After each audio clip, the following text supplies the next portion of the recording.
ஓம் சாயிரா சாயிரா ஓம் சாயிரா சாயிரா ஓம் சாயிரா சாயிரா அன்பே சாயிரா பேரன்பே சாயிரா அகிலம் தளிக்க ஆத்மா விழிக்க அனுதினம் சாயிரா எங்கள் அன்பே சாயிரா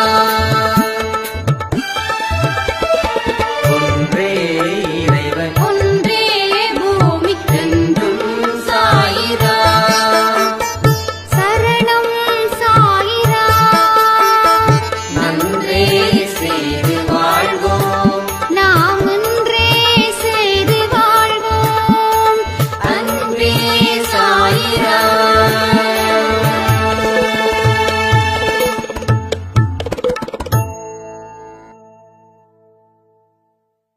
சாயிரா.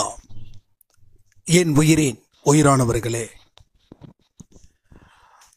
ஒவ்வொரு நாள்லையும் நடக்கக்கூடிய நிகழ்வுகள், அது மூலமா கிடைக்கக்கூடிய இன்பமும் துன்பமும் சாயப்பாவால உருவாக்கப்பட்டது அப்படின்றத ஒரு சில விஷயங்கள் மூலமா நீங்க புரிஞ்சுக்கலாம்.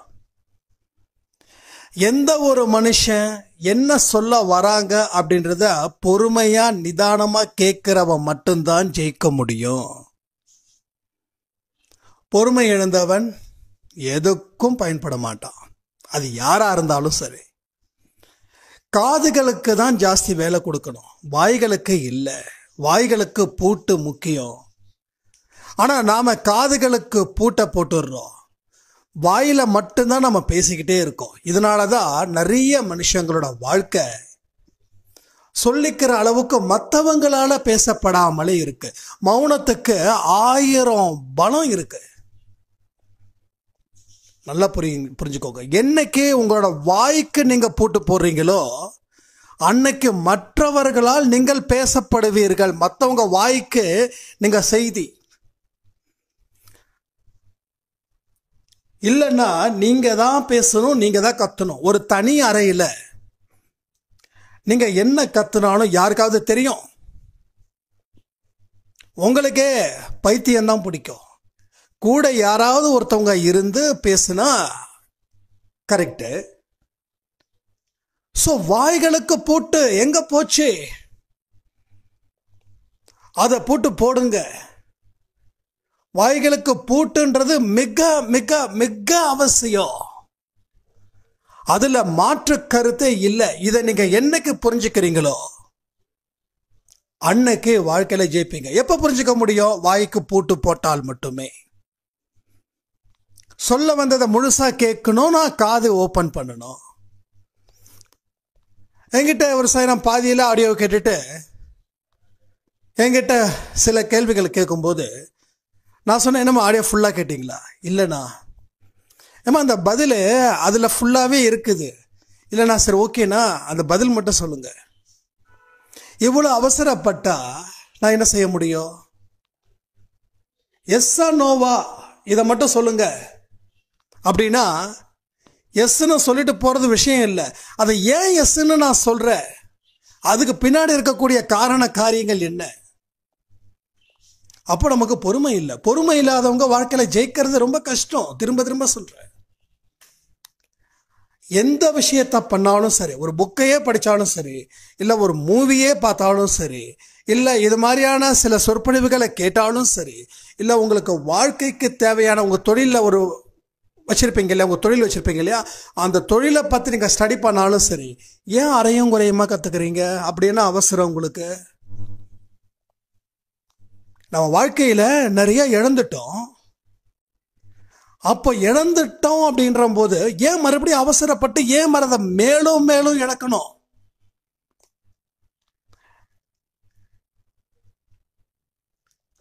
இழந்ததை பெறணும் அப்படின்ற ஒரு தாட்டு உங்களுக்கு இருக்கு. ஆனா அதை ஏன் செயல்படுத்த மறுக்கிறீங்க? ஒரு காதுல கேட்பதுல கூட பொறுமை இல்லைன்னா அப்புறம் எந்த செயல்களை நீங்க செஞ்சே சாதிக்க போறீங்க?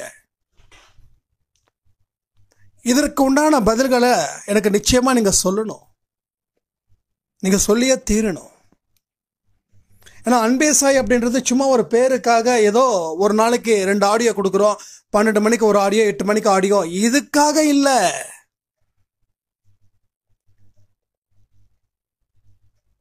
இதுக்காகலாம் ஒன்றும் பண்ணல. 10 நிமிஷத்துல ஆடியோ கொடுத்தா எனக்கு போதும். ஆனால் 10 நிமிஷத்தை தாண்டி ஆடியோ கொடுக்கறதுக்கு காரணம் நான் பேசுறத உங்களுக்கு புரிய வைக்கணுன்றதால தான். நான் 30 நிமிஷம் பேசினாதான் 10 நிமிஷமாவது உங்களுக்கு கேட்கும். 10 நிமிஷம் கேட்குற ஆடியோஸில் 1 நிமிஷம் கூட கேட்காது. அந்த நேரத்துக்கு தாளாட்டும், அதுக்கப்புறம் உங்களுக்கு படாத பாடுபடுத்தும். திரும்ப சொல்கிறேன், நீங்கள் என்னோட ஆடியோவை முழுசாக கேட்கலன்னு சொல்லி நான் வருத்தப்படலைங்க.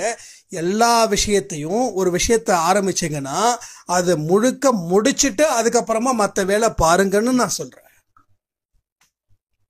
ஏன்னா இங்கே நிறைய விஷயங்கள் தப்பு தப்பாக புரிஞ்சுக்கிறாங்க. உங்கள் ஆடியோ கேட்கலன்னா அப்படிலாம் இல்லை.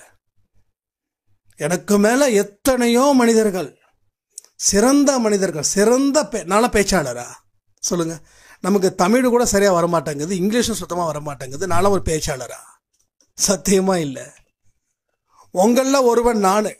நீங்கள் என்ன லாங்குவேஜில் பேசுகிறீங்களோ அதே லாங்குவேஜ் தான் நான். பாருங்க, லாங்குவேஜ் கூட இங்கிலீஷில் தான் வருது. நான் சுத்த தமிழ் எனக்காவது பேசியிருக்க. என் தமிழே கொஞ்சம் வித்தியாசமாக இருக்கும். சில பேர் சொல்லுவாங்க, நீங்கள் உண்மையில் தமிழ்நாடு தானா, இல்லை உங்கள் தமிழ் வேற மாதிரி இருக்கு அப்படின்வாங்க. உணர்வுகள் மூலமாக பேசுகிறேன், அவ்வளோதான். நான் பேசுறது உங்களுக்கு புரியுதா? சந்தோஷம். எனக்கு இந்த கவிநயம் அதெல்லாம் எனக்கு தெரியாது. மனசில் பட்டதை பேசிட்டு போயிடுவேன், அவ்வளோதான். அப்போ என்னை விட சிறந்த என்னெல்லாம் உங்க கூட கம்பேரே பண்ண முடியாதுங்க. எத்தனையோ ஜாம்பவான்கள்லாம் இருக்காங்க. ஸோ எந்த ஒரு விஷயத்தை கேட்டாலும் அதில் முழுமையாக கேளுங்க. இதான் என்னுடைய மிகப்பெரிய ஒரு ரிக்வெஸ்ட் இருக்கு. நீங்கள் முழுமையாக கேட்டால் மட்டும்தான் சிறப்பாக செயல்பட முடியும், இல்லைன்னா சான்ஸே கிடையாது. வாழ்க்கையில் இன்பமும் துன்பமும் ஏன் இன்னைக்கு வரைக்கும் தொடர்கதை, அது தொடர்கதை தான், அது இல்லைன்னு நான் சொல்லவே இல்லை. ஆனால் இன்பம்ன்றது சில மனுஷனுக்கு வரவே மாட்டேங்குது. கரெக்டு தானே? இப்போ சில பேருக்கு அப்படியே ஆமா சாமி கரெக்டு தான் நீ சொல்றது தம்பி அப்படின்னு சொல்லுவீங்க. கரெக்டுப்பா, எஸ். சந்தோஷமா எங்க இருக்க முடியுது? எஸ், உங்களுக்கு தான், கண்டிப்பா அது உங்களுக்கு தான். ஆமா, நீங்க ஒரு விஷயத்த நல்லா முழுசா கேளுங்கன்ற நான். நீங்க கேட்டாதான் அந்த இன்பமும் உங்க வாழ்க்கையில வரும். கேட்கலன்னா வராதுமா, துன்பம் மட்டும்தான் வரும். நம்ம அன்பே சாயில ஒரு மிகப்பெரிய அற்புதம் நடந்திருக்குது. ஒரு பேங்க்ல சாதாரணமா ஒருத்தர் ஜாயின் பண்ணாரு. இன்னைக்கு அவருக்கு பெரிய போஸ்டிங், கிட்டத்தட்ட 3 ரீஜன் 4 ரீஜன் கண்ட்ரோல் பண்ற மாதிரி. அன்பே சாயில மறக்காம சொல்லிடுங்க சாய்ராம் அப்படின்னாங்க. சொல்லிட்டேன். ஏன்னா அவரோட வாழ்க்கையில நடந்த விஷயங்கள், ஏன்னா நிறைய பேர் நம்ம கிட்ட பேசுறதால நமக்கு சரியா ஞாபகம் வச்சுக்க முடியல. ரெகுலரா பேசுறவங்க ஞாபகம் தெரியும், அப்பப்போ பேசுறவங்க ஞாபகம் வச்சுக்க முடியாது இல்லையா? அப்போ சொல்லும்போது நான் இப்படி சொன்னேங்க, ஆமா டக்கு நான் ரீகால் பண்ணிட்டேன். பெரிய நெருக்கடி. தன்னோட மனைவி வேற ஒருத்தவங்களை அழைச்சிக்கிட்டு போயிட்டாங்க. 2 பெண் குழந்தைங்களை இவரு வச்சு வாழ வேண்டிய ஒரு கட்டாயம். இவரால் மூச்சு கூட விட முடியாத அளவுக்கு பிரச்சனை, வெளியில அவமானம், அதை அவரால் தாங்கிக்கவே முடியல. காதல் கல்யாணம். ஸோ ஆண்கள் தான் தப்பு பண்றாங்கன்னு இல்லை, பெண்களும் ஆண்கள் அளவுக்கு வந்துட்டாங்க தவறு செய்வதற்கு. ஏன்னா அந்த மாதிரி இந்த உலகம் எல்லாருடைய மனசையும் படாத பாடுபடுத்தி மாய வலையில சிக்கி சீரழிக்க காத்துக்கிட்டு இருக்குது. அப்போ அவங்களுக்கு சில பர்சனல் டிப்ஸ் எல்லாம் நாம கொடுத்தோம். அன்பே சாயோட ரெகுலர் வாட்சர்ஸ் ஒவ்வொரு விஷயத்தையும் பாயிண்ட் பண்ணாங்க. சாய்ப்பா வந்ததுக்கு அப்புறம் பிரச்சனைகள் அதிகரிச்சுது. அதிகரிக்கும் போது கதறினாங்க. அவர் என்கிட்ட கதறார் ஃபோன் பண்ணி, தம்பி முன்ன இருந்ததோட பிரச்சனை அதிகரிக்குதுப்பா, ஒரு பக்கம் வேலை செய்கிற இடத்துல உன்னோட மனைவி இன்னொருத்தவங்க கூட ஓடிட்டாங்கன்னு சொல்லி அதில் இருக்கக்கூடிய அந்த அவப்பெயரை என்னால் தாங்கிக்கவே முடியல. 2 பெண் குழந்தைங்களுக்கு என்ன பதில் சொல்றது? யோசிச்சு பாருங்க. அந்த இடத்துல ஒவ்வொரு மனுஷனும் அந்த மனுஷனுடைய நிலையில நீங்க இருந்து பார்த்தீங்கன்னா கதறுவீங்க. ஒரு மனுஷனோட அனுபவம் நம்ம அனுபவமா நம்ம நினைக்கணும்னா அந்த மனுஷனோட மனசுக்குள்ள நீங்க வாழணும். வாழ்ந்தாதான் தெரியும்.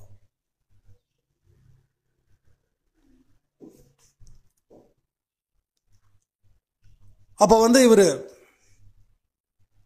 ஒவ்வொரு விஷயமும் பேச பேச நான் அவருக்குள்ள போய் அந்த கஷ்டத்தை நான் அனுபவிச்சு அங்க இருந்த என்னென்ன விஷயங்கள் செய்யணுமோ அதை மட்டும் செய்ய சொல்லி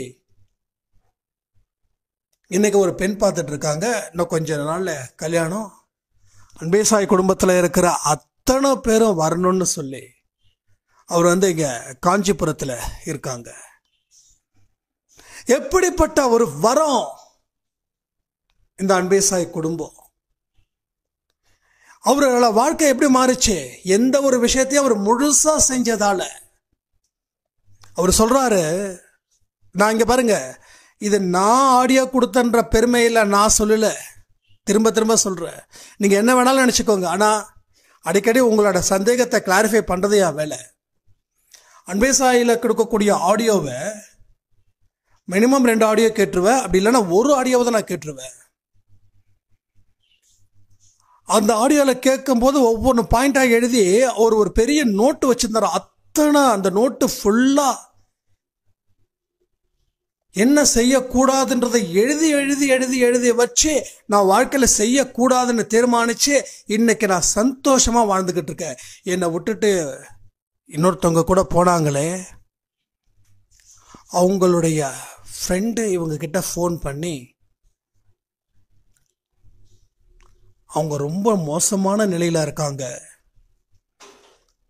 நீங்க தான் அவங்களுக்கு வாழ்வு கொடுக்கணும் அப்படின்னு சொல்லும்போது இவர் அவருடைய பெண் கிட்ட குழந்தைங்க கிட்ட இது மாதிரி சொல்றாங்க, அம்மாவை மறுபடியும் கூப்பிட்டுக்கலாமா அப்படின்னும் போது அந்த 2 பெண் குழந்தைங்க சொன்னாங்களா, அவங்கள நீங்க கூப்பிட்டீங்கன்னா நாங்க 2 பேரும் செத்து போயிடுவோம். குழந்தைங்களோட மனசு எந்த அளவுக்கு ஒரு மோசமான ஒரு பாரத்தை தாங்குதுன்றது யோசிச்சு பாருங்க. ஒரு நிமிஷம் ஒரு நொடி போதுங்க தப்பு செய்வதற்கு. ஆனா அந்த ஒரு நொடி செய்யக்கூடிய அந்த தவறுக்காக அந்த ஜென்மம் ஃபுல்லா நம்ம சீரழியணும். இப்போ இவரோட வாழ்க்கை கண்ணீரோட ஆரம்பிச்சது, அவங்க வாழ்க்கை சந்தோஷமா ஆரம்பிச்சது, அந்த பெண்ணோட வாழ்க்கை. இப்போ இவரோட வாழ்க்கை சந்தோஷமா ஆரம்பிக்குது, அவங்க வாழ்க்கை கண்ணீரா ஸ்டார்ட் ஆகுது. இப்போ அந்த பெண்ணுக்கு என்ன? அந்த பெண்ணை கூட்டு வந்தா இந்த 2 குழந்தைங்க.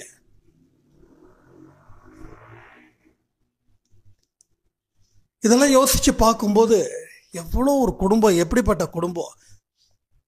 இப்போ நீங்க அந்த பெண்ணை குறை சொல்லுவீங்களா, இல்ல அந்த பெண்ணை ஒருத்தன் கூட்டிட்டு போறதுக்கு ஆசை வார்த்தை காட்டினா அவனை குறை சொல்ல முடியுமா? இப்போ அவனுக்கு பிரச்சனை இல்லை, இது இப்ப யார் மாட்டினா? இந்த பெண். அப்ப இந்த பெண்ணை யோசிச்சிருக்கணுமா இல்லையா? குடும்பத்துக்கு தேவையானதை மட்டும் வச்சுப்போம், தேவையில்லாதத வீட்டுக்கு முன்னாடி என்ன விடுறோம், வீட்டுக்கு பின்னாடி என்ன வைக்கிறோம், வீட்டுக்கு முன்னாடி செருப்பை விடுறோம், வீட்டுக்கு பின்னாடி விளக்குமாற வைக்கிறோம். செருப்பையோ விளக்க மறையோ ஹால்லையோ பூஜை ரூம்லையோ வைக்கல, அது அங்கங்க இருக்கணும். அங்கங்க இருந்தாதான் அதுல மூலமா ஆபத்து இல்லாம இருக்கும். அதை எடுத்து நடு வீட்டுல வச்சுக்கிட்டோன்னா ஆபத்து காத்துக்கிட்டு இருக்குதுன்னு அர்த்தம். வாழ்க்கைன்றது ஒரு பாடங்க, அன்பேசான்றது ஒரு லெசன். இங்க கவர்ச்சிகரமா பேசிட்டு கைத்தட்டுதல் வாங்குவதற்காக வரல, உண்மையான விஷயத்தை பேசி புரிய வைக்கிறதுக்கு முயற்சிகள் நான் செஞ்சுக்கிட்டே இருக்கேன்.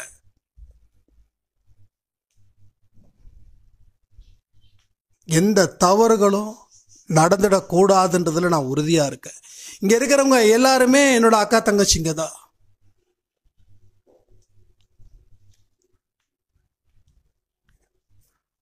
இதெல்லாம் நீங்க ஆரம்பத்துல இருந்தே இதெல்லாம் கிள்ளி எரிஞ்சிடுங்க. விஷத்தை வளர்க்காதீங்க. விஷத்தை சாப்பிடக்கூடாது. விஷம் கொட்டிடணும். வயிற்றுக்குள்ள இல்லை, வெளியில. ஒரு பாம்பு இருக்குதுன்னா அதனை போய் ஈஸியா போயிட்டு தலையை வருடி விடுவோமா? பாம்பை பார்த்தா அச்சம், போட்டுன்னு போட்டுச்சுன்னா பொட்டுன்னு போயிடுவோம். ஏன்னா அது விஷம். இதே ஒரு அழகான ஒரு பொமரியன் டாக் ஒன்று இருக்குது, அது பார்க்க ஆசையா ஓடி வருது, அதை நம்ம தடவி விடுவோம். பாம்பை தடவி விட முடியும்? இதெல்லாம் யோசிச்சு பார்க்கணும்ல. அப்ப எதை ஏத்துக்கணும், எதை ஏத்துக்க கூடாது? ஆனா பாம்பை தடவி விட்டுட்டு இருக்கோம், பாம்பை வளர்த்துக்கிட்டு இருக்கோம். என் பாம்பு ஒன்றும் செய்யாதுன்னு, அது என்னைக்காவது வெறி ஏறிடுச்சுன்னா போட்டு தாக்கிடும். திருச்சியில ஸ்ரீரங்கம்னு நினைக்கிறேன் கோயில்ல, அந்த டைம்ல நான் திருச்சியில பிரதரோட வீட்டில் ஒரு 2 நாள் ஸ்டே பண்றேன். நான், அம்மா, அப்பா, விச்சு எல்லாம் போயிட்டேன். அப்ப அந்த நியூஸ் பார்க்குற யானை பாகன அந்த யானை போட்டு படாத சித்திரவதை பண்ணி பார்த்துருப்பீங்கன்னு நினைக்கிறேன். நிறைய பேர் திருச்சியில் இருக்கிறவங்களுக்கு எல்லாருக்கும் நல்லாவே தெரியும். அதை பற்றி தெரிஞ்சவங்க கமெண்ட்ல கமெண்ட் பண்ணுங்க, ஏன்னா மற்றவங்களுக்கு தெரியட்டும். ஏன்னா விலங்கு என்னைக்கு விலங்கோட இதை எப்போ வேணாலும் காட்டும். இன்னைக்கு காட்டலன்றதுக்காக என்னைக்கே காட்டாதுன்னா சொல்ல முடியாது. அதுங்களோட குணம் அப்படிதான். மதம் பிடிச்சிடுச்சு, யானைக்கு அடிச்சு பிரிச்சு மேய்ஞ்சிடுச்சு. மதம் தெளிஞ்சதுக்கு அப்புறம் அந்த யானை சரியா சாப்பிடக்கூட இல்லையா. பாகனுக்கும் யானைக்கும் இருக்கக்கூடிய பாசம் சொல்லவே முடியாத அளவுக்கு இருக்கும். யோசிச்சு பாருங்க. நம்மளுக்கும் அந்த மதம் பிடிச்சிடக்கூடாது. மதம் பிடிச்சா இப்படிதான் நம்ம சீரழிச்சுப்போம் வாழ்க்கைய. மதம் பிடிக்காத அளவுல நம்ம மனசை பார்த்துக்கணும். மன பாதுகாப்பு ரொம்ப ரொம்ப ரொம்ப முக்கியம். சாய்ராம் சேனல் இன்னைக்கு நம்ம மனசை பாதுகாக்கிறத பத்தி ஒரு சாய்ராம் கேட்டதுக்கு கேள்வி Q&A அதுல வரும். எவ்ரிடே 3 மணிக்கு மதியம் Q&A இருந்துச்சுன்னா, இல்லைன்னா இல்லை. கேள்விகள் கேட்டாங்கன்னா அதுக்கு பதில்கள் வரும். ரொம்ப ஷார்ட்டான ஒரு 5 நிமிஷம்குள்ள பண்ற மாதிரி நம்ம ட்ரை பண்ணலாம். அப்போ ஒவ்வொரு மனுஷனுக்கும் மதம் பிடிச்சிருக்கு, அதான் பேசிக்கிட்டே இருக்கா. வாய்க்கு பூட்டு போட மறுக்கிறா. நான் பேசலன்னா என்னை எல்லாரும் ஏமாத்திடுவாங்க, நீ பேசினாதான் உன்னை ஏமாத்துவாங்க. ஏன்னா நீ அதிகமாக பேசும்போது உன் பலகீனத்தையும் சொல்ற. அடுத்தவனுக்கு ரொம்ப சிறப்பாயிடுச்சு உன்னை வச்சு ஏமாத்த. உன் தலையை மொட்டை அடிச்சு உனக்கு சந்தனம் பூசி உட்கார வச்சிருவாங்க. பேச்சை குறைங்க. உங்க ரகசியங்கள் அத்தனையும் வெளியில தெரியுது. உங்க பலகீனங்கள் அத்தனையும் நீங்க வெளிப்படையா எல்லாருக்கிட்டையும் சொல்றீங்க. பலகீனத்தை ஒரு மனுஷன் சொன்னா என்ன ஆகும்? முடிஞ்சிடுச்சு. மூடி வச்ச கையும் பூட்டுன வாயும் என்னைக்கு இருக்குதோ அன்னைக்கு உன் மதிப்பு அதிகரிக்கும். நீ அமைதியா இருக்கன்னா நீ ஏதோ ஒன்று சிந்திக்கிறன்னு அர்த்தம். நீ பேசிக்கிட்டு இருக்கன்னா நீ என்ன சிந்திக்கிற அதை சொல்லிட்டு இருக்கன்னு அர்த்தம். அது ஏன் நமக்கு புரியல? புரியுதா உங்களுக்கு? 4 பேர் இருக்காங்க, நீ அமைதியா இருக்கன்னா நீ ஏதோ சிந்திக்கிற. மற்றவங்க பேசுறத கேட்டு நீ ஏதோ ஒன்று பண்றதுக்கு ரெடி ஆகிட்டு இருக்க. அது இன்னைக்கும் பண்ணுவ, நாளைக்கு பண்ணுவ, இல்ல அடுத்த வருஷமும் பண்ணுவ.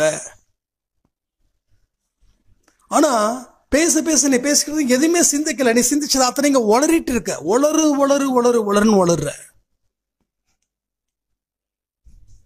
வெறுவாயை மெல்றதுன்னு சொல்றாங்கல்ல, அது மாதிரி இந்த மாடு இருக்கே, மாடு நல்லா மேய்ஞ்சுக்கிட்டு வரும். ஏன்னா மாடு பத்தி நல்லாவே தெரியும். ஏன்னா கிராமத்துல ஒரு 5 வருஷம் இருந்ததால மாட்டு மேல அவ்வளோ பாசம் எனக்கு இருக்கும் எப்பயுமே. இந்த மாட்டுக்கறி சாப்பிட்றவங்களாம் பார்த்தா ரொம்ப கஷ்டமா இருக்கும். மாடுங்க, நம்ம கோழி சாப்பிட்றவங்க மாடு சாப்பிட்றாங்க. ஆனா நம்ம அன்பும் பாசமும் வச்சிருக்கக்கூடிய ஒரு விலங்கை அடுத்தவங்க அது மாமிசத்துக்காக பயன்படுத்துறாங்கன்னும் போது அது தாங்க முடியாது. சில யூடியூப்ல எல்லாம் பார்த்துருக்க, இந்த மாடெல்லாம் ஒன்னா ஒரு வேன்ல கட்டி ஏதோ ஒரு ஊருக்கு கொண்டு போய் அங்கெல்லாம் மாமிசமாகிறது அப்படின்னு ரொம்ப கஷ்டமாக இருக்கும். கண்ணீர் விடுவேன் நான். அந்த மாடு என்ன பண்ணும், நல்லா மேய்ஞ்சிக்கிட்டே இருக்கும். எல்லாருக்கும் தெரியும் மாடு, நான் வந்து புதுசாக சொல்ல வேண்டியதில்லை, எல்லாருக்கும் தெரியும். அதுக்கப்புறம் என்ன பண்ணும், வீட்டுக்கு வந்துடும்.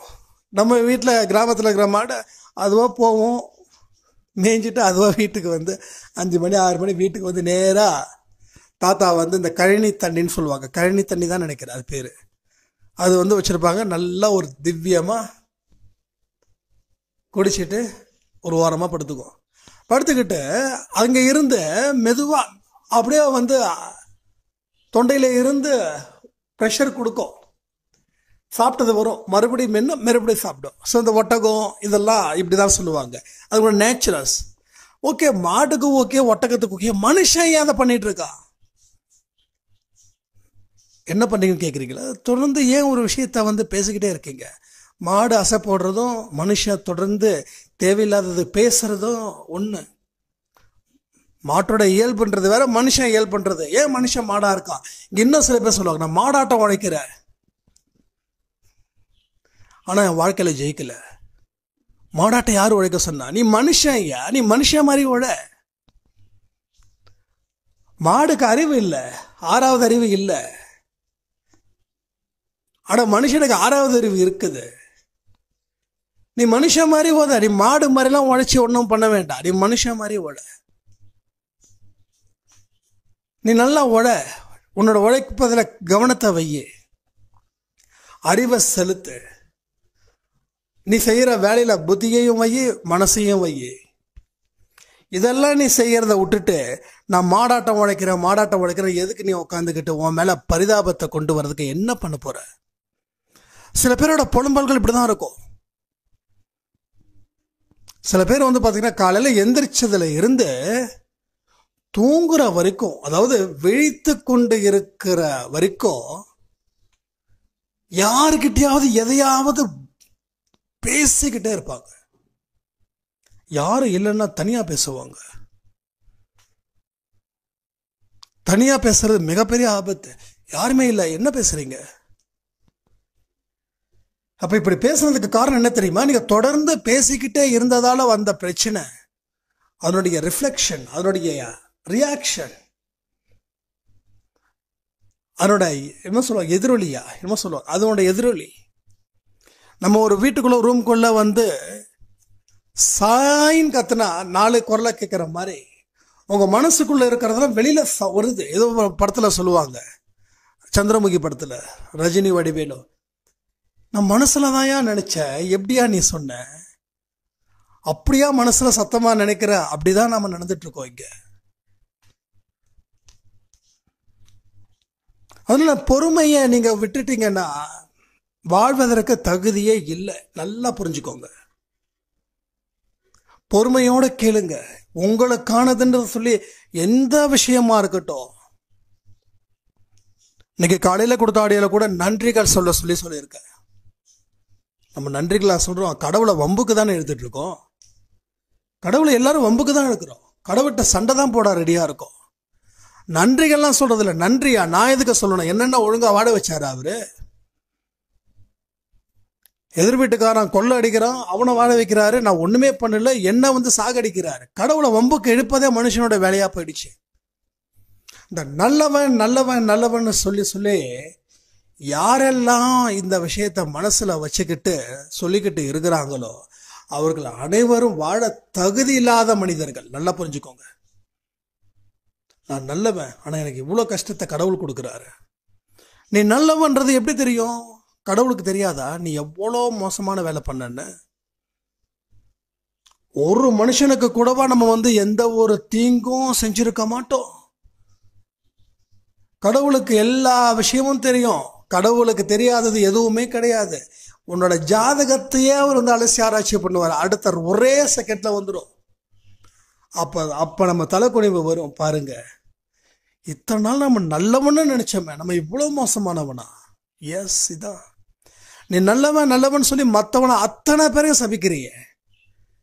எதிர் வீட்டுக்காரனையே இந்த வேலை சபிக்கிற, உன்னோட உறவுகளை ஏன் சபிக்கிற?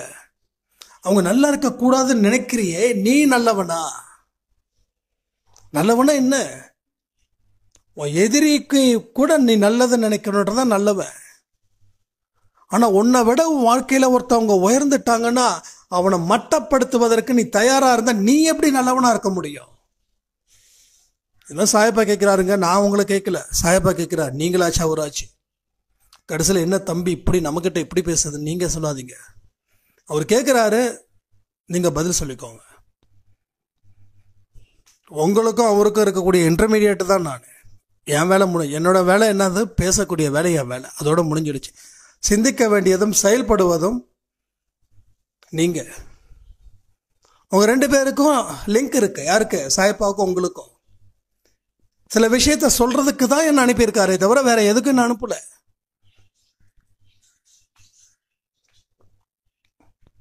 நல்லவர்களோட மனசு நல்லதையே நினைக்கும். நல்லவர்களோட மனசு அடுத்தவங்களை வாழ வைக்கும். நல்லவர்கள் என்னைக்கும் எப்பையும் நன்றி சொல்ல கடமைப்பட்டவர்களாகவே இருப்பார்கள். நமக்கு மேல ஒருத்தன் நம்மளை கேவலமா பேசிட்டான், அதிகாரத்தோட பேசிட்டான்னா நாம் அவனை திருப்பி கொடுக்க பலவிதமான முயற்சிகள் செய்கிறோம். இந்த முயற்சிகள் யாரும் செய்ய சொன்னாங்க? ஒருத்தவங்க உங்களை ரொம்ப கேவலப்படுத்துற மாதிரி பேசிட்டாங்கன்னு வச்சுக்கோங்க, நீங்க அதை எப்படி எடுத்துக்கிறீங்கிறத பொறுத்து தான் நீங்க நல்லவனா கெட்டவனா அப்படின்னு. என் வாழ்க்கையில் இங்க சாயப்பா வந்ததுக்கு அப்புறமும் சரி, வந்ததுக்கு அப்புறம் சொல்றேன், அதுக்கு முன்னாடி பதிலுக்கு பதில் எப்படி எல்லாரும் பதிலுக்கு பதில் கொடுத்தாங்களோ அதை நான் சிறப்பாகவே கொடுத்தேன். அதுல குறைய வைக்கல. ஆனா இப்போ அவர் லைஃப்ல வந்ததுக்கு அப்புறம் யாராவது என்ன அதிகாரம் பண்ணாங்கன்னா கூட நான் அந்த இடத்த விட்டு வெளில வந்துடுறேன். அது ஃபீலே பண்றது இல்லை. அதுக்கு அப்புறமா கிட்டத்தட்ட ஒரு 4-5 பேர் சாயப்பா இப்போ ரீசெண்டா இல்லை, இதெல்லாம் ஒரு 2 இயர்ஸ்க்கு முன்னாடி இருக்கும். அதுக்கப்புறம் அவர்களே சொல்றாங்க, அவங்க வாயாலே சாயப்பா சொல்ல வைக்கிறாரு, என்னன்னு தெரியல, நீங்க இப்படிலாம் நான் உங்ககிட்ட பேசுனதால நான் ஏதோ ஒரு அதிகாரத்தில் செயல்பட்ட மாதிரி ஒரு ஃபீல் ஆச்சு. இப்ப எனக்கே ஒரு குற்ற உணர்வா இருக்குதுன்னு அடுத்த 10-15 அதிகபட்சம் 1 மாசத்துக்குள்ள சொன்னவங்க ஜாஸ்தி. இப்ப நான் பதிலுக்கு பதில் கொடுத்திருந்தேன்னா நான் தான் முட்டாள். நான் பதிலுக்கு கொடுக்கல, என் வாயை பூட்டு போட்டுட்டேன். அப்போ எனக்கு பதிலா போரிட்டது யாரு? இப்ப ஏதோ ஒரு விஷயம் நடந்திருக்குது. விஷயம் நடக்காம இங்க எந்த ஒரு விஷயமும் நடக்கல. இப்ப என்ன அவமானப்படுத்துறது, ஒருத்தங்க வேணும்னே அவமானப்படுத்துறாங்க அப்படின்னா நான் அவங்களுக்கு பதில் சொல்லி இருந்தா எனக்காக யாரும் யுத்தம் பண்ணியிருக்க மாட்டாங்க. நான் பதில் சொல்லல, என் வேலைகளை நான் பார்த்தேன். அவங்கள கண்டிக்கவும் இல்லை, அவங்க மேல வருத்தப்படவும் இல்லை. அவங்கள வேணும்னு சொல்லல, அவங்கள வேண்டான்னு சொல்லல. அந்த நிலையில என் மனசை நான் வச்சுக்கிட்டதால,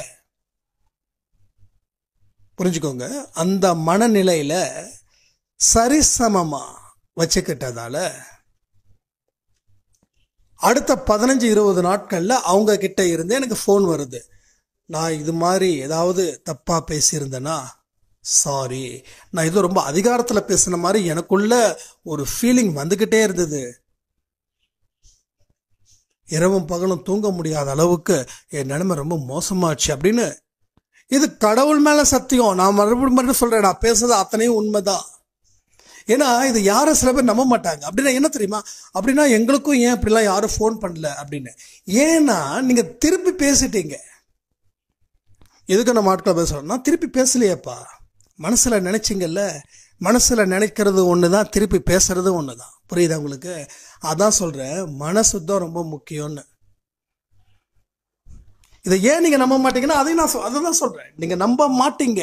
ஏன்னா என் வாழ்க்கையில என்ன நிறைய பேர் அவமானப்படுத்துனாங்க. ஒருத்தவங்க கூட ஒரு சாரி கூட கேட்கல அப்படின்னு எல்லாருக்கும் அந்த தாட் வருது இல்ல, அது சந்தேகம். ஏன்னா இங்க ஒருத்தவங்களுக்கு வந்தா பரவாயில்ல, நிறைய பேருக்கு வருது. அப்போ நம்ம என்ன நினைப்போம், நான் தான் பேசலையே. சரி, மனசுல நினைச்சிங்களா இல்லையா? கமெண்ட் பண்ணுங்க. நான் பேசலப்பா, ஆனா மனசுல நினைச்சேன்.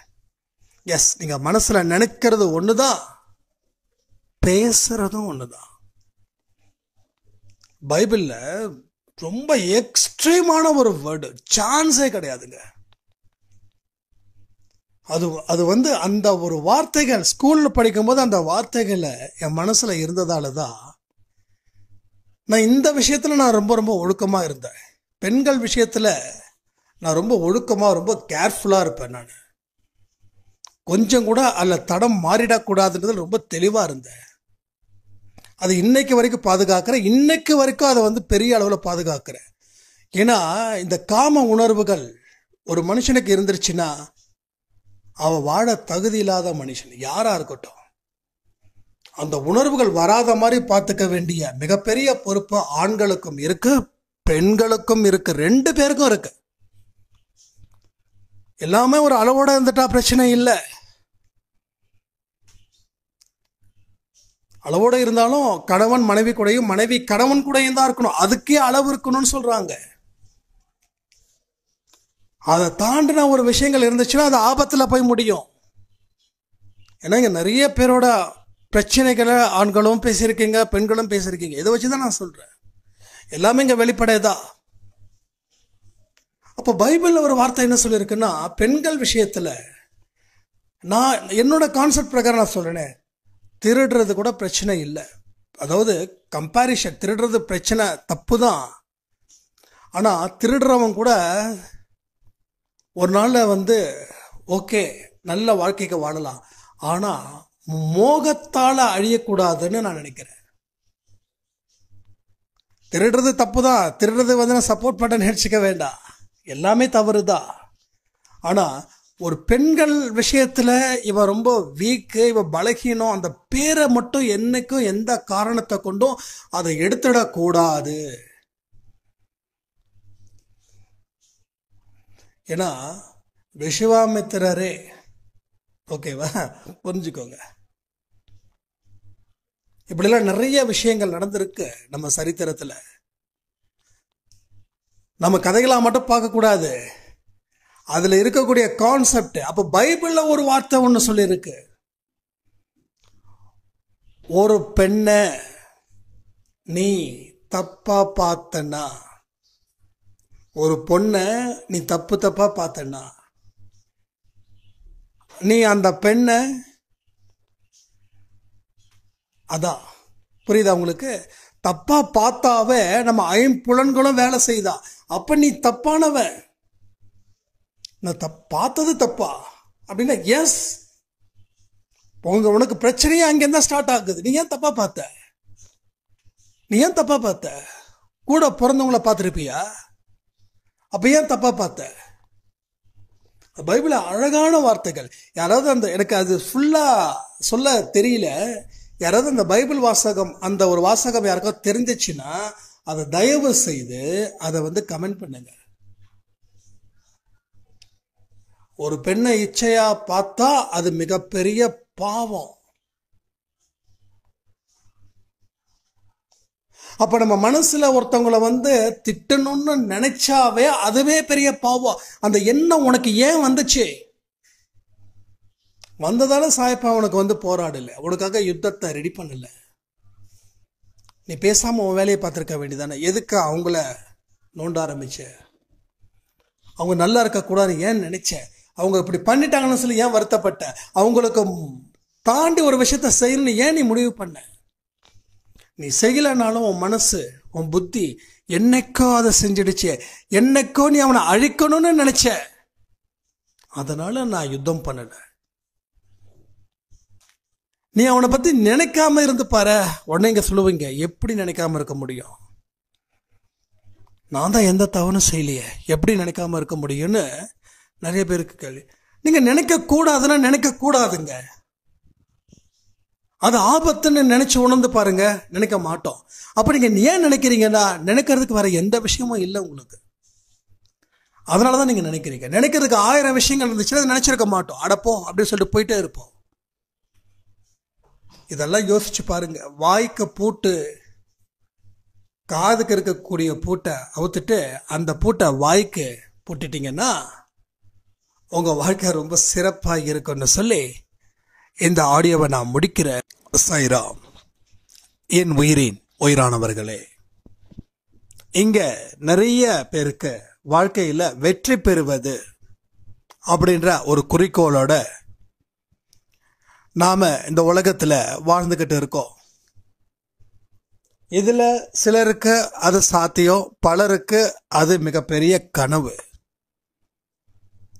வெற்றி பெறுவதற்கு உண்டான வழிமுறைகள் என்ன? அது சாயப்பாவோட உதவியோட துணையோட அதை எப்படி 100% நாம தக்க வச்சுக்கலாம்?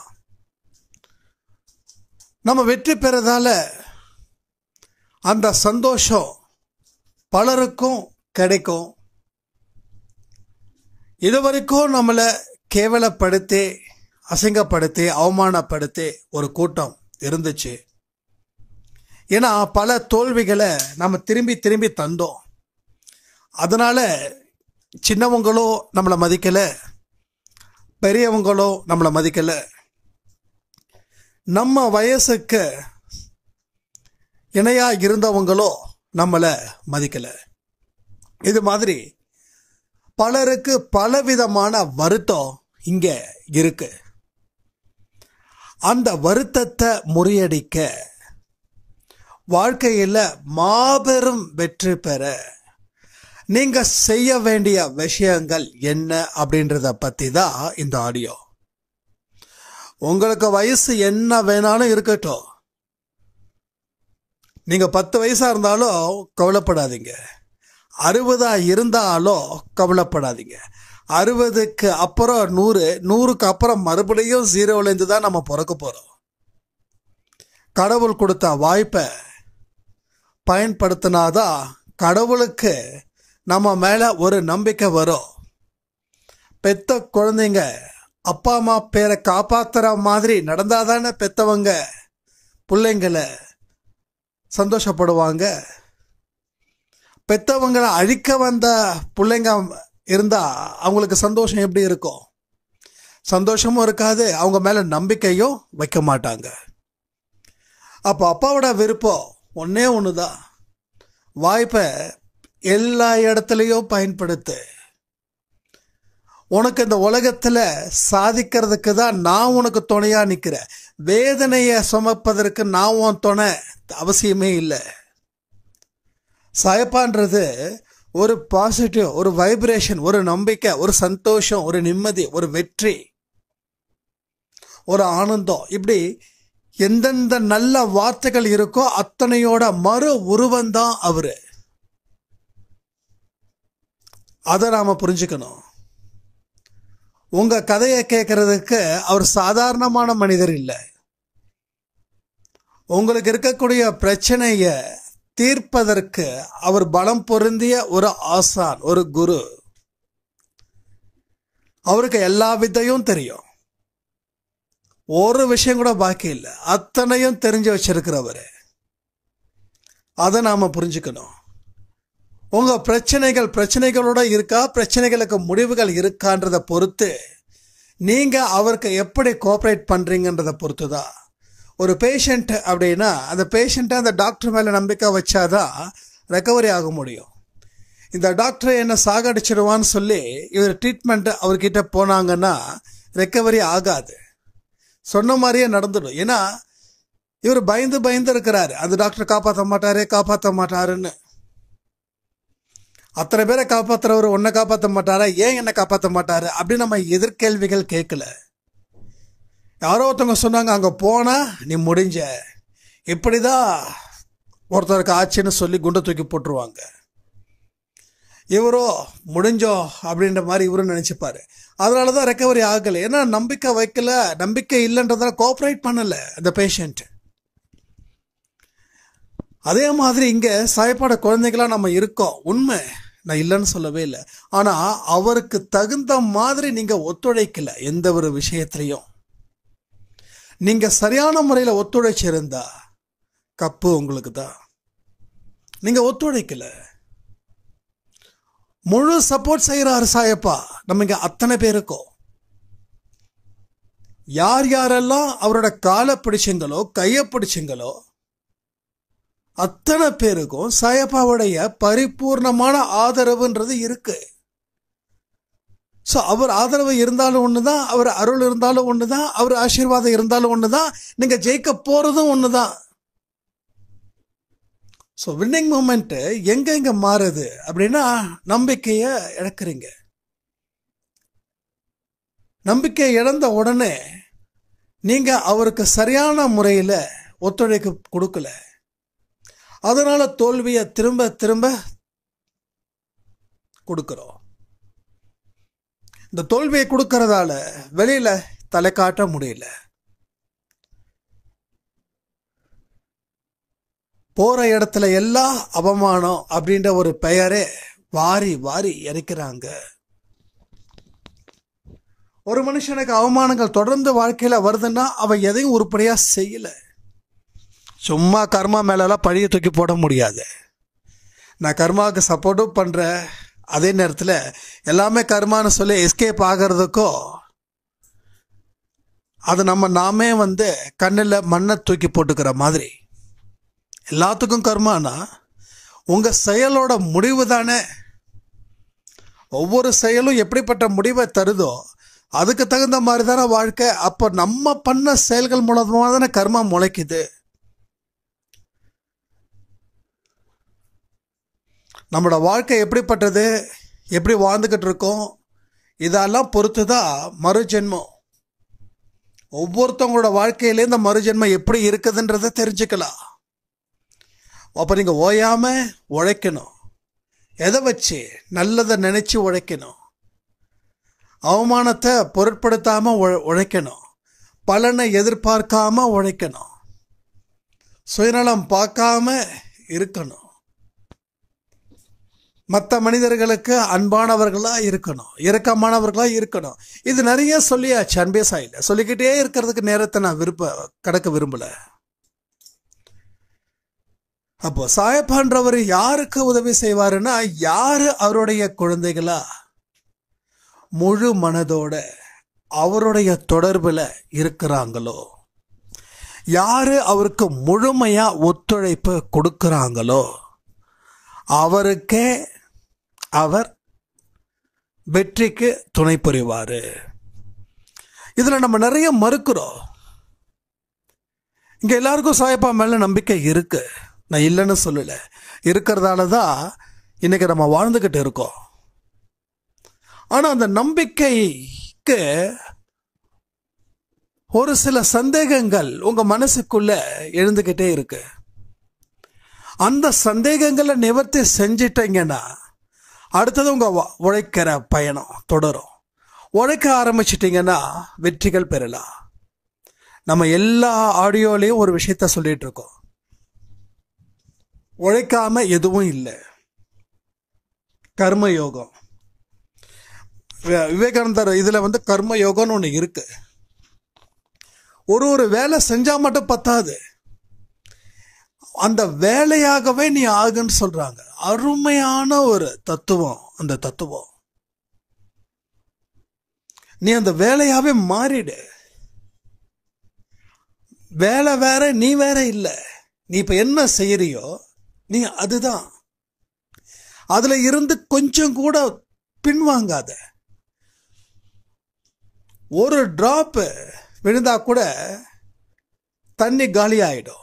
எப்படி சொல்றேன் தெரியுமா? ஒரு பானை, அந்த பானையில தண்ணி இருக்கு ஃபுல்லா, ஒரு சின்ன ஓட்டை, அந்த ஓட்டை போதாதா அந்த தண்ணியை ஃபுல்லா வெளியெடுக்க? அப்ப பானைய ஓட்டையாகாம பார்த்துக்கணும்னா மனசுல நம்பிக்கை கொஞ்சம் கூட குறையாத அளவுக்கு அந்த மனசை பாதுகாக்கணும். சாய்ராம் சேனல்ல சொல்லியிருக்கோமே, தினமும் 3 மணிக்கு போற சேனல்ல, மனதை பாதுகாப்பாவோட வச்சிரு. மனதை மட்டும் பாதுகாப்பு இல்லாம வச்சிருந்தா இந்த செடிய ஆடு மாடெல்லாம் மேய்ஞ்சிட்டு போயிடும், செடியே இருக்காது. ஆடு மாடுகளுக்கு உணவு கொடுக்க வேண்டியது நம்ம கடமை. ஆனா அந்த செடி, அந்த உயிர் அது எடுக்கிற அளவுக்கு அந்த மாடு யமனாயிடக்கூடாது. அதை நம்ம புரிஞ்சுக்கணும் இல்லையா? அப்போ மனதை செம்மையாக வச்சுக்கணும், சிறப்பாக வச்சுக்கணும், ரொம்ப அழுத்தமாக வச்சுக்கணும். எந்தெந்த விஷயங்கள் வரக்கூடாதுன்னு நம்ம நினைக்கிறோமோ அதை அழுத்தம் திருத்தமாக வச்சுக்கணும் அந்த மனதை. அப்படி வேலை செய்யும் போது நீ முழுசா அந்த வேலையா மாறிடு. நீ ஒரு டைலர் வேலை பார்க்குறியா, அந்த டைலர் துணியே நீ தான். அந்த துணி நீயா இருந்து உன்னை சரி பண்ற மாதிரி நீ நினைச்சுக்கோ. ஒன்ஸ் அது முடிஞ்சிடுச்சா வெளியில வந்துடு, உனக்கு அதுக்கு சம்மந்தம் இல்லை. இப்ப நீ என்ன செய்யற, சாப்பிட்றியா, அது நீ. இது கொஞ்சம் நான் எனக்கு புரிஞ்சுக்கிட்ட அளவுக்கு நான் உங்ககிட்ட சொல்றேன்.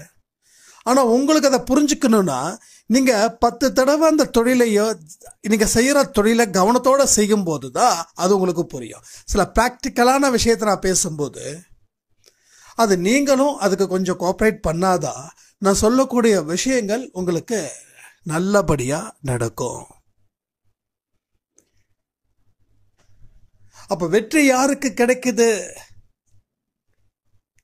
யாரு தன்னை அந்த செயல்கள் மூலமா இணைத்துக் கொள்கிறார்களோ அவர்களுக்கே சாயப்பா வெற்றியை கொடுக்கிறாரு.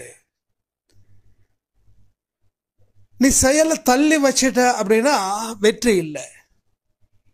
உன்னோட செயலை ஏதோ வேண்டா வெறுப்பா பண்ணா வெற்றி இல்லை. நீ செயல்படும் போது கண்டதனை யோசிச்சுட்டு இருந்தா வெற்றி இல்லை.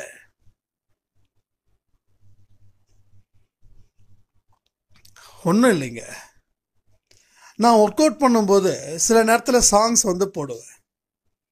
அந்த சாங்ஸ் போடும்போது பார்த்தீங்கன்னா 2 மணி நேரம் 3 மணி நேரம் அந்த எக்ஸசைஸ் போட்டு இழுத்துடும். 5 மணிக்கு ஆரம்பிக்கக்கூடிய எக்ஸசைஸ் 8 மணி வரைக்கும் இழுக்கும்.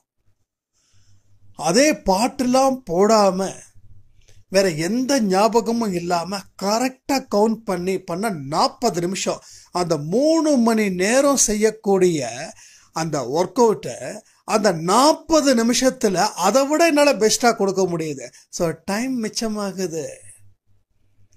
அப்ப அந்த 3 மணி நேரம் பண்ணக்கூடிய ஒர்க் அவுட் எப்படி இருந்ததுன்னா உன் மனசு ஃபுல்லா, அதாவது என் மனசு ஃபுல்லா பாட்டுல, அந்த வரியில, அந்த ஆக்டரு, அந்த மியூசிக்கு, இது பலவிதமான பரிமாணத்தோட நான் பார்க்குறேன். அந்த இதை பார்த்துக்கிட்டு நான் ஒர்க் அவுட் பண்றேன். அப்போ என்னோட கவனத்தை நான் எங்க வைக்கிறேன்னா 60-70% வெளியிலையும் மீதி இருக்கிற சின்ன சதவீதம் உள்ளேயும் வச்சு நான் பண்றேன். இப்போ நான் பாட்டு கேட்கல, எதுவும் கேட்கல, எதுவும் பண்ணல. எனக்கு தேவையானது 40 நிமிஷம். அதை நான் ஃபீல் பண்ணேன். என்னோட பாடி சேஞ்சஸ் எனக்கு நல்லா தெரியுது. அந்த சுறுசுறுப்பு 3 மணி நேரம் பண்ணாலும் எனக்கு அந்த சுறுசுறுப்பு கொஞ்சம் மந்தமாக இருக்கும். ஆனால் அந்த 40 மினிட்ஸில் செய்யக்கூடிய அந்த ஒர்க் அவுட்டு அந்த டே ஃபுல்லாக ரொம்ப ஆக்டிவாகவே இருக்கும். ஏன்னா கவனத்தை நான் வச்சேன் எதில்? உடற்பயிற்சியில். உடற்பயிற்சின்றது சாதாரணமான விஷயம். தொழிலை விட கம்பேர் பண்ணும்போது சொல்ல, தொழில் நமக்கு துட்டு சம்பாதிக்கிறது. ஆனால் உடற்பயிற்சின்றது ஒரு உடம்பை சரியாக வச்சுக்கிறது, அவ்வளோதான். ஆனால் உடல் இருந்தால் தான் துட்டை சம்பாதிக்கும், அது வேற விஷயம். பட் உடற்பயிற்சி செய்கிறது பெருசா இல்லை சம்பாதிக்கிறது பெருசா அப்படி கணக்கு வரும்போது சொல்கிறேன். ஒரு உடற்பயிற்சிக்கே உன்னோட கவனத்தை நீ முழுக்க அதில் வச்ச உனக்கு சூப்பராக இருக்கு. அப்போ நீ உழைக்கிறதில்ல அந்த கவனத்தை முழு அளவில் வச்சா நீ சிறப்பான இடத்துக்கு போவியா மாட்டியா?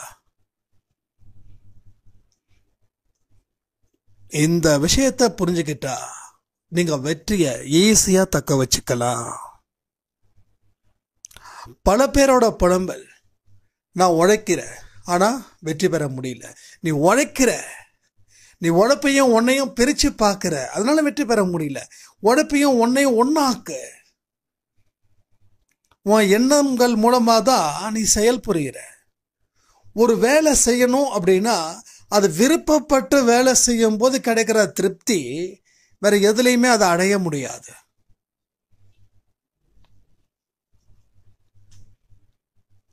இங்க உழைக்கிறவங்க சிலர் மட்டும்தான் ஜாம்பவனம் ஆகுறாங்க. பலர் ஆகலைன்னா அதுக்கு காரணம் இதுதான். வெற்றி பெறணும் அப்படின்னா இதுதான் வெற்றி. உன்னோட பொசிஷன் என்ன? ஓகே, ஒருவேளை ஒரு 60 வயசு ஆயிட்டோம், 70 வயசு ஆயிட்டோம், இப்போ எனக்கு என்ன பொசிஷன் அப்படின்னு சில பேர் கேட்கலாம். இப்போ கடவுள் எப்போ வேணாலும் உங்களை அழைக்கலாம். இன்னும் 1 வருஷத்தில் அழைக்கலாம், இன்னும் 10 வருஷத்தில் அழைக்கலாம், 20 வருஷத்தில் அழைக்கலாம். இந்த காலம் உங்களுக்கு பொன்னான காலம். அப்படி என்ன செய்ய முடியும்? கடவுளை தியானிக்கிற நேரம். உங்கள் வீட்டில் உங்கள் பசங்க எல்லாம் உங்களுக்கு சப்போர்ட் பண்ணுறாங்க அப்படின்னா உங்களுக்கு உழைப்பங்க தேவையில்லைன்னா நோ ப்ராப்ளம். உழைக்க முடிஞ்சால் உழைக்கலாம், உழைக்க முடியலன்னா பிரச்சனை இல்லை. நல்ல தியானங்கள் செய்யலாம், அப்பப்போ பிரார்த்தனைகள் செய்யலாம். நாட்டுக்காக, நாட்டு மக்களுக்காக, சொந்த பந்தங்களுக்காக நீங்கள் பிரார்த்தனை செஞ்சு பாருங்க. 1 ஹவருக்கு ஒரு தடவை பிரார்த்தனை செஞ்சு பாருங்க. எல்லா பெண் குழந்தைகளும் நல்லபடியாக இருக்கணும், பாதுகாப்போடு இருக்கணும். பிரார்த்தனை செய்யுங்க. நீங்கள் பிரார்த்தனை செய்கிறதால பெண் குழந்தைங்களுக்கு பாதுகாப்புன்றது ஆட்டோமேட்டிக்காக நடக்கும். இதெல்லாம் உண்மை. நான் இங்கே பிரார்த்தனை செஞ்சால் ஏதோ ஒரு குழந்தைக்கு அந்த பிரார்த்தனை போய் சேரும். எந்த குழந்தை எனக்கு பாதுகாப்போட இருக்கணும்னு நினைக்குதோ அந்த நேரத்தில் நான் செய்யக்கூடிய பிரார்த்தனை அந்த குழந்தையோட மனசில் போய் அந்த பாசிட்டிவ் எனர்ஜியை கொடுக்கும். நாம் நினச்சிட்டு இருக்கோம் பிரார்த்தனைன்றது சும்மா அப்படின்னு. பிரார்த்தனைன்றது மிகப்பெரிய வலிமை வாய்ந்தது. பிரார்த்தனையா வச்சு தான் மகாத்மா காந்தி சுதந்திரத்தையே வாங்கி கொடுத்தாங்கன்னும் போது அந்த பிரார்த்தனையோட வலிமை தெரியாம நம்ம பேசிக்கிட்டு இருக்கோம். உங்களால எந்திரிக்க முடியல, நிக்க முடியல, நடக்க முடியல, கண்கள் எல்லாம் என்னால பார்க்கவே முடியல, காட்சிகள் தெரியல அப்படின்னா கூட உங்க மனது கண் மூலமா சாய்பாவை தரிசிச்சுக்கிட்டே இருங்க. சாய்பா கிட்ட பிரார்த்தனை செஞ்சுக்கிட்டே இருங்க. சாய்பாவோட நாமத்தை சொல்லிக்கிட்டே இருங்க. எல்லாரும் நல்லா இருக்கணும், நல்லா இருக்கணும், நல்லா இருக்கணும்னு சொல்லுங்க. இதெல்லாம் நீங்க சொல்லுங்க. இன்னும் 10 வருஷம் நீங்க கேரண்டியா வாழ்வீங்க, சந்தோஷமா வாழ்வீங்க, மன நிம்மதியோட வாழ்வீங்க, ஆரோக்கியத்தோட வாழ்வீங்க. எல்லாருக்கும் கடமைகள் இருக்கு. எனக்கே நாளைக்கு 80 ஆச்சுன்னா, 90 ஆச்சுன்னா, அப்ப என்னால என்ன செய்ய முடியுமோ அதை நான் சிறப்பா செய்வேன். உழைச்சுதான் செய்யணும்ன்றது கிடையாது. ஒரு 90 வயசு ஆயிடுச்சு, நான் படுத்த படுக்கையா ஆயிட்டேன் அப்படின்னா கூட அந்த நேரத்துல சாய்பாவோட நாமத்தை சொல்லலாம். அது சொல்றதுக்கு ஆட்கள் யாரும் தேவையில்லையே. நம்ம வாழ்க்கையில நடந்த சாய்பா நமக்கு மிராக்கிள்ஸ் பண்ணத அதையெல்லாம் நினைச்சு பார்க்கலாம். இப்ப நீங்க 40 வயசுல இருக்கீங்க, உங்களுக்கு 80 ஆகும், 90 ஆகும். அப்பெல்லாம் இதெல்லாம் நினைச்சு பாருங்க. இப்படி ஒருத்தர் பேசினாரு, இப்படி கமெண்ட் நம்ம பண்ணோம், இதெல்லாம் நினைக்க நினைக்க உங்களோட மனசுல ஒரு நம்பிக்கை பெருகும். 90 வயசானவங்க ஒன்று 9 வயசு ஆயிட முடியாது. ஆனா 90 வயசுலயும் உங்களால சிறப்பா உங்க மனதை போற்றி பாதுகாக்க முடியும். ஏன்னா மனது அப்படின்றது ஒரு பரிசுத்தம் வாய்ந்ததா இருக்கணும். அந்த இடத்துல பயம் இருக்கக்கூடாது, பதட்டம் இருக்கக்கூடாது. எங்க நம்மளை சீக்கிரமா மேல கூட்டுப்பாங்களோன்னு சொல்லி ஒரு படபடப்பு இருக்கக்கூடாது. எப்ப வேணாலும் கூப்பிடு, ஐ எம் ரெடி.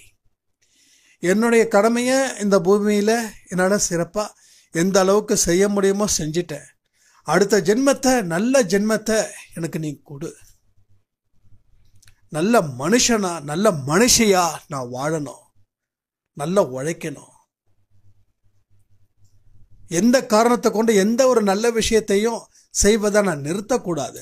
இந்த மாதிரி வார்த்தைகளை ரிப்பீட்டடா நீங்க செய்யணும். எப்போ? உங்களுக்கு படுத்த படுக்கையா இருக்கிற காலத்துல. இது இப்பயே நீங்க சொல்லிக்கோங்க, ஏன்னா ரொம்ப இம்பார்ட்டன்ட் இது. உயிர் இருக்கிற வரைக்கும் நீங்க வாழ்ந்துகிட்டு இருக்கீங்க. காத்துல மூச்சு உள்ளேயும் வெளியிலையும் போகும்போது நீங்க உயிர் வாழ்ந்துட்டு இருக்கீங்க. அப்போ இந்த தருணம் இஸ் வெரி இம்பார்ட்டன்ட். இப்போ கூட வீட்டில் யாராவது வந்து பெரியவங்க ரொம்ப வயசானவங்க முடியாமல் இருந்தாங்கன்னா அவங்க கிட்ட உட்காந்து பேசுங்க. பாட்டியோ தாத்தாவோ இருந்தாங்கன்னு வச்சுக்கோங்க, பக்கத்தில் போய் பாட்டி தாத்தா என்ன பண்ணுறீங்க, என்ன செய்கிறீங்க அப்படின்னு கேளுங்க. அவங்க உங்கள் வார்த்தைகளை கேட்குறவர்களாக இருந்தால் கண்டிப்பாக கேட்பாங்க. ஒரு நம்பிக்கை கொடுங்க. திரும்ப சொல்றேனே, நல்ல விஷயத்த நம்ம நினைக்கிறது பேசுறது எல்லாமே அதுவா மாறிட்டா உங்களுக்கு வெற்றி அப்படின்றது ரொம்ப ஈஸியா கிடைச்சிடும். ஒவ்வொரு விஷயமும் வாழ்க்கையில மிகப்பெரிய ஒரு திருப்பு முனைய நம்ம கொடுக்குன்னு சொல்லியிருக்கோம். சாதாரண விஷயத்துல இருந்துதான் பெரிய விஷயங்கள் நடக்கும். பெரிய விஷயத்துக்கு தனிப்பாதை, சாதாரண விஷயத்துக்கு தனிப்பாதை கிடையாது. இந்த பாதையில் ஆரம்பிச்சுதான் அந்த பாதை தொட முடியும். அந்த பாதையை ஸ்ட்ரெயிட்டா யாராலையும் தொட முடியாது. 100வது படிக்கட்டில் தான் நம்ம வெற்றி இருக்குதுன்னா 1வது படிக்கட்டை ஏறினாதான் 100வது படிக்கட்டு. 100வது படிக்கட்டுக்குன்னு ஏதாவது ரூட் இருக்குதான்னு பார்த்தீங்கன்னா வாழ்க்கை பூரா பார்த்துட்டு தான் இருப்பீங்க, ஏறவே முடியாது. அப்புறம் நினச்சிருப்பீங்க 1வது படிக்கட்டை ஏறி இருந்தால் 2வது படிக்கட்டை ஏறி இருக்கலாம், இனிமேல் 98வது படிக்கட்டை ஏறி இருந்தால் 99வது ஏறி இருக்கலாம், 99 ஏறி முடிச்சா 100வது ஏறி இருந்திருக்கலாமே. இது தெரியாமல் போயிடுச்சு. சொல்கிறோமா இல்லையா? ஒரு பாதையே இல்லை, அந்த இடத்துல பாதை இருக்குதான்னு தேடுறதுலேயே ஒரு மனுஷனோட வாழ்க்கை முடிஞ்சிடுச்சு. இதுதான் மனுஷன் கடைசியா கத்துக்கிட்ட மிகப்பெரிய பாடம். அப்ப நீங்க அந்த 100வது படிக்கட்டை ஏறாதான் அடுத்த ஜென்மத்துல அந்த அறிவு ஆட்டோமேட்டிக்கா வரும். நீங்க தேடிக்கிட்டே இருந்தீங்கன்னா அடுத்த ஜென்மத்திலையும் இதே மாதிரிதான் தேடிக்கிட்டே இருப்பீங்க. எப்ப நீ இன்னமா தேடிக்கிட்டே இருக்கன்னு கடவுள் கேட்பாரு. அப்ப இந்த ஜென்மத்துல அத்தனையும் அனுபவத்தை வாங்குங்க. அனுபவத்தை வாங்கினாதான் மனசுல ஆழமான சில விஷயங்கள் பதியும். பதிஞ்சாதான் நம்ம வரக்கூடிய ஜென்மத்திலையும் சரி, வரக்கூடிய நாட்களையும் சரி, அதை நாம சிறப்பாக ஆக்கிக்க முடியும். இது எல்லாத்தையும் நம்ம யோசிக்கணுமா இல்லையா? வெற்றி பெறணும், வெற்றி பெறணும், வெற்றி பெறணும் எல்லாருக்கும் ஆசை. பெற முடியலன்னா வெற்றி பெறணுன்ற ஒரு வார்த்தையை மட்டும் சொன்னா வெற்றி கிடைச்சிடுமா? அப்படி கிடைச்சிருந்தா எத்தனை பேர் சொல்லியிருப்பாங்க. அத்தனை பேரும் வெற்றி பெற்ற மனிதர்களா இருக்கணுமா இல்லையா? இன்னும் சில பேர் சொல்லுவாங்க, அவங்களும் ரொம்ப ஈஸியா வின் பண்ணிட்டாங்க, அவங்களுக்கெல்லாம் பெரிய சொத்து இருக்குது, பெரிய சொந்தம் இருக்குது, அவங்களுக்கு ஏதாவது ஒரு பிரச்சனைனா அவங்க மாமா இருக்காங்க, அவங்க சித்தப்பா இருக்காங்க, அவங்க அண்ணன் இருக்காங்க, அவங்க தம்பி இருக்காங்க, எல்லாரும் இருக்காங்க. எந்த ஒரு பிரச்சனையா இருந்தாலும் அவங்கள காப்பாத்துறாங்க. ஆனா நானும் தனிப்பட்ட முறையில இருக்கேன், எனக்கு எந்த உதவியும் கிடைக்கல. இப்படி யாராவது நம்ம அன்பே சாயில இருந்தீங்கன்னா தயவு செய்து கமெண்ட் பண்ணுங்க. அவங்களுக்கு ஒரு பிரச்சனையும் இல்லை, அவங்களுக்கு சொந்த பந்தங்கள் இருக்கு, எனக்கு யாரும் இல்லை, அதனாலதான் என் வாழ்க்கை துன்பத்துல இருக்கு, என்னை தூக்கி விட ஆட்கள் யாரும் இல்லை அப்படின்னு யாராவது நினைச்சிங்கன்னா கமெண்ட் பண்ணுங்க, தப்பே இல்லை. ஏன்னா சின்ன சின்ன விஷயங்கள் உங்களுக்கு டக்குன்னு பட்டவனே டக்குன்னு சொல்லிடுங்க. இதெல்லாம் நம்ம கரெக்டாக தான் சொல்லணும், ஸ்மார்ட்டாக சொல்லணும்லாம் யோசிக்க வேண்டாம். உண்மையாக பேசிட்டா பிரச்சனையே கிடையாது. இதுக்கு உங்களுக்கு ஸ்மார்ட்னஸ் தேவையில்லை. இது இன்டர்வியூ கிடையாது. நீங்கள் என்ன பதிலை சொல்கிறீங்களோ அதுக்கு தகுந்த மாதிரி வேலை கொடுக்கறதுக்கு. இது உங்கள் மனசில் நான் பேசக்கூடிய வார்த்தைகள். உங்கள் மனசு என்ன சொல்லுதுன்றதை எனக்கு முக்கியம். உங்கள் புத்தி என்ன சொல்லுதுன்றது முக்கியம் இல்லை, உங்கள் மனசு என்ன சொல்லுது. புத்தி சொல்ல அப்பெல்லாம் இல்லை, நம்ம திறமையெல்லாம் வாழ்ந்துடலான்னு அதை நீங்கள் கமெண்ட் பண்ணுறதா அது வேலைக்காகாது. உங்கள் மனசில் என்ன விஷயங்கள் இருக்குது அதுதான். அப்படி உங்கள் மனசு சொல்லுச்சுன்னா அது சுத்த போய் அது அப்படி அந்த உண்மையை நம்ப வச்சுட்டாங்க. யாரோ ஒரு பொய்யானதை உண்மைன்னு சொல்லி உங்களை நம்ப வச்சுட்டாங்க. சாப்பிடலைன்னா யார் பிடிப்பாங்க? எதிர் வீட்டுக்கார மாமா பிடிச்சிட்டு போயிடுவான்னு சொல்லணும்னா அந்த மாமாவை பார்க்கும்போதெல்லாம் நமக்கு வைத்த நெருப்பு கட்டின மாதிரி இருக்கும். அந்த மாமாவை வில்லனா ஆக்கிடுவாங்க நம்ம அம்மா அப்பாக்கள் எல்லாம். பாவம், அவர் நல்ல மனுஷனா இருப்பார். அவர் அது ஒரு பூச்சாண்டி. குழந்தைங்களா இருக்கும் போதே நம்மளை வந்து பயப்படுத்திட்டாங்க. இது அம்மா அப்பா பண்ண தப்புன்னு நான் நினைக்கிறேன். அப்போ ஆரம்பிச்ச பயம் இன்னைக்கு வரைக்கும் யாருக்காவது ஏதாவது ஒன்று சொன்னா செஞ்சிடணும், இல்லாட்டா பயம், அது மாதிரி ஆயிடுச்சு. அது மாதிரி தயவு செய்து வளர்க்காதீங்க குழந்தைங்கள. அன்போட வைங்க, கண்டிப்போட வைங்க. ஆனா பயத்தை மட்டும் தயவு செய்து காட்டிடாதீங்க. காட்டு குழந்தையோட எதிர்காலத்தை வீணடிக்காதீங்க. இப்ப சொன்ன மாதிரி பொய்யானதை நீங்க உண்மை நினைச்சிட்டு இருக்கீங்க, அப்படி கிடையாது. யாருடைய துணையும் இல்லாம நம்ம இந்த உலகத்துல ஜெயிக்கலான்ற நம்பிக்கை உங்களுக்கு வரணும். ஃபார் எக்ஸாம்பிள் ஒரு விஷயம் சொல்றேன். இந்த வேர்ல்டு கப் இங்க எத்தனை பேர் பார்த்தீங்கன்னு தெரியல. யாராவது மேட்ச் பார்த்தீங்கன்னா கமெண்ட் பண்ணுங்க, ரொம்ப ஈஸியா புரியும் உங்களுக்கு. அதுக்குதான் வேர்ல்டு கப்பில் நான் வந்து எல்லா மேட்சும் பார்த்தேன். ஒருவேளை என்னால் அந்த டைமில் வந்து ஒர்க்கிங் ஹவர்ஸில் பார்க்க முடியலன்னா நான் மறுபடியும் அந்த டிவியில் வந்து ஹாட் ஸ்டார் அந்த ஆப்பில் வந்து மறுபடியும் ஃபுல்லாக பார்ப்பேன். எப்போ நேரம் கிடைக்குதோ அப்போ பார்ப்பேன். ஆனால் ஃபைனல் வந்து நான் பார்த்தேன். ஸோ எல்லாருமே எதிர்பார்த்தாங்க இந்தியா ஜெயிக்கும். நம்ம நாட்டு பிரதமர் கூட வந்திருந்தாங்க. அவரோட ஊரில் தான் நடந்தது, அவருடைய ஸ்டேடியத்தில் தான் நடந்தது. எல்லாருக்கும் ஒரு பெரிய ஹோப்பு, கண்டிப்பாக இந்தியா ஜெயிச்சா எல்லாருக்கும் பெருமை தானே. அப்போ நாட்டோட பிரதமருக்கு பெருமையாக தானே இருக்கும். அதனால தான் அவருடைய இடத்துலையே வச்சு ஸ்டேடியமில் அவரோட பேரில் இருக்கக்கூடிய ஸ்டேடியத்தில் வந்து பண்ணாங்க. ஆனால் என்னாச்சு? யார் ஜெயிச்சா? யாருமே நினச்சி பார்க்க முடியல. யாருமே நினச்சி பார்க்க முடியல. இது வரைக்கும் சும்மா பயங்கரமா அடிச்ச அடியில சான்ஸே கிடையாது இந்தியா. இப்படி ஒரு விஸ்வரூபம் எடுத்திருக்குதா அப்படின்ற அளவுல மூக்கு மேல வரல வச்சோம். ஆனா ஃபைனலா இந்தியா வெஸ் ஆஸ்திரேலியா அப்படின்னும் போது அதெல்லாம் எதுக்குங்க பாக்குறியா, இந்தியா தாங்க ஜெயிக்கும் சொன்னவங்க பல கோடி பேர். ஆஸ்திரேலியா பிளேயர்ஸ் கூட கண்டிப்பா நினைச்சிருப்பாங்க. சாரி, ஆஸ்திரேலியா அவங்க நாட்டில் இருக்கிற மக்கள் கூட நினைச்சிருப்பாங்க. அதில் பாதி பேர் நினைச்சிருந்தாலும் மீதி பாதி பேர் அப்படி நினைச்சிருந்தாலும் மீதி பாதி பேர் நினைச்சிருப்பாங்க. ஆனால் ஒட்டுமொத்த இந்தியா மற்ற நாடுகள் அத்தனையும் கப்பு டெஃபினட்டா இந்தியாவுக்கு தான் அப்படின்ற ஒரு தாட்டு. அங்க இருக்கக்கூடிய வீரர்களுக்கும், நம்ம கேப்டனா இருக்கட்டும், வைஸ் கேப்டனா இருக்கட்டும், பவுலரா இருக்கட்டும், யாரா இருக்கட்டும், எல்லாருக்கும் தோணுச்சு. கிட்டத்தட்ட நம்ம நாட்டில் இருக்கிற அத்தனை கிரிக்கெட் பார்க்கக்கூடிய மக்கள் அத்தனை பேரும் அந்த ஒரு பாசிட்டிவிட்டியோட இருந்தாங்க. ஸ்டேடியத்தில் கிட்டத்தட்ட 1.5 லட்சம் பேர் உட்காந்துருக்காங்க. அதில் ஒரு 10 பேர் மட்டும்தான் ஆஸ்திரேலியன்ஸ் பார்வையாளருக்கு வரிசையில். 10, அதிகபட்சமாக 100 1000 வச்சுக்கலாமே, 1000 பேர். மீதி 1,50,000 பேரில் 1000 பேர் கம்மி பண்ணா 1,49,000 பேர் இந்தியா ஃபிளாகை வச்சுக்கிட்டு ஒவ்வொரு பிளேயர்ஸையும் ஒரு நல்ல கரகோஷம், ட்ரம்ஸ், அங்கே ட்ரம்ஸ் மணி அவர் கூட இருந்தாருன்னு நினைக்கிறேன், சரி தெரியல யார் ட்ரம்ஸ் வாசிச்சாங்கன்னு. அவங்க இவங்க அத்தனை பேரும் உட்காந்துக்கிட்டு பிரம்மாண்டமான நிலையில் இருக்காங்க. 12 பேர் 11 பேர் ஸ்டேடியத்தில் உள்ள பிளேயர்ஸ். இவங்க மனநிலை எந்த அளவுல இருக்கும்?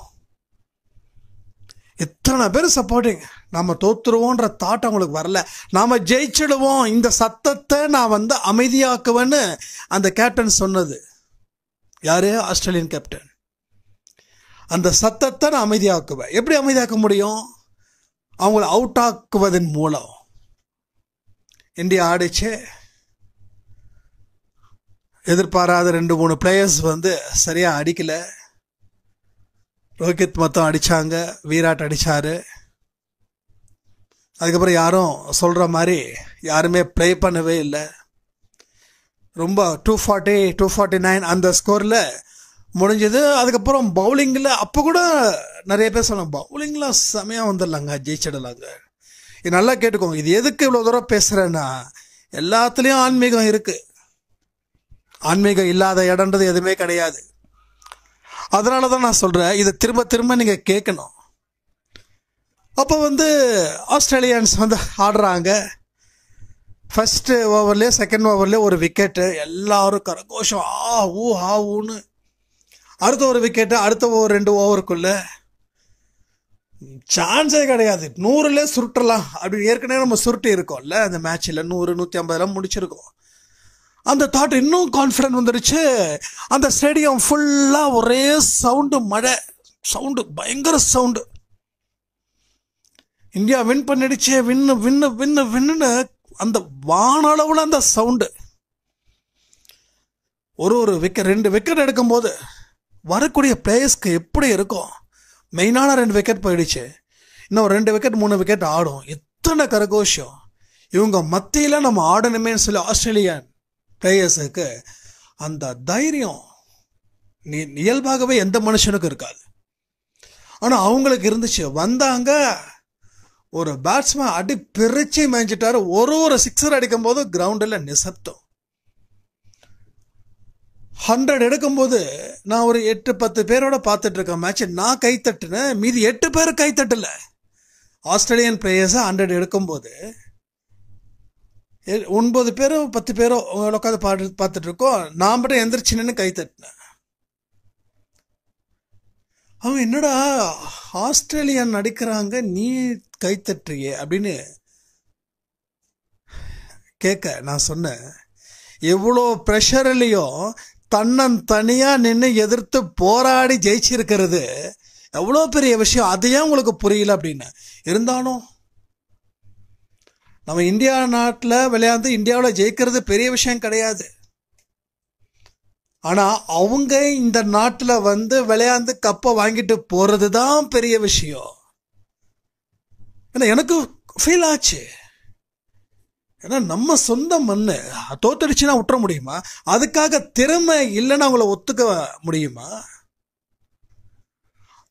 தனியாக நின்று போராடி கிட்டத்தட்ட அந்த மேட்ச் ஃபுல் பாலை கூட எடுக்கல.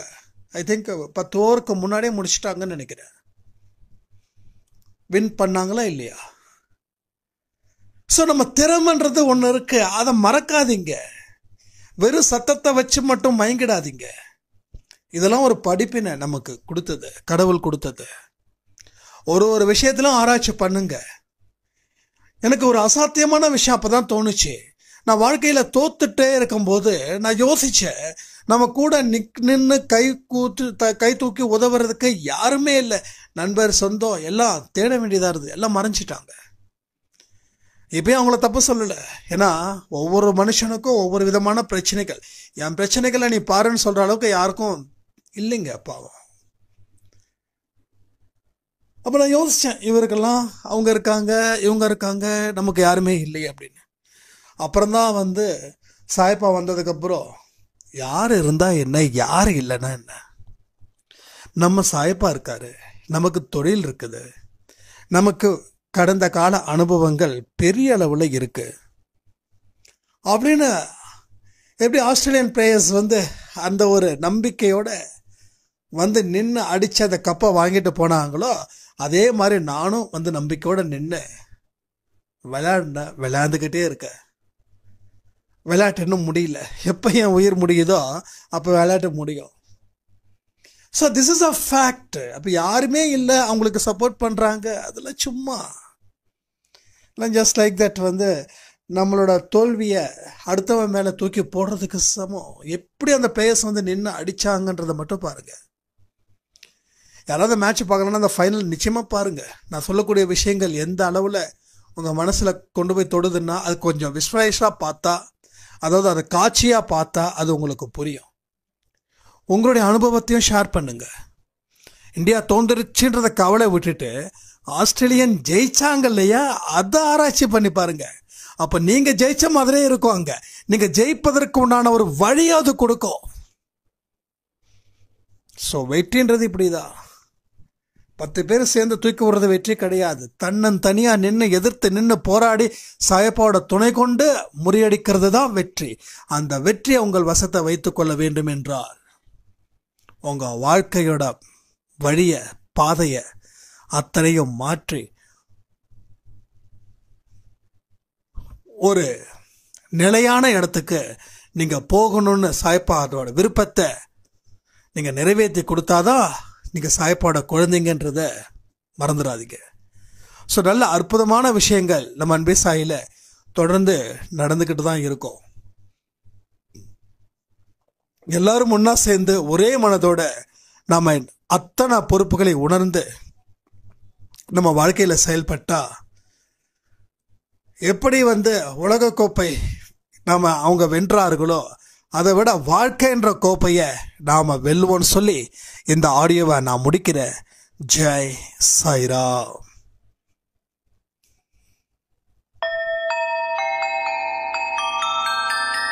ஓம் சாயிரா சாயிரா ஓம் சாயிரா சாயிரா ஓம் சாயிரா சாயிரா அன்பே சாயிரா பேரன்பே சாயிரா அகிலம் தளிக்க ஆத்மா விழிக்க அனுதினம் சாயிரா எங்கள் அன்பே சாயிரா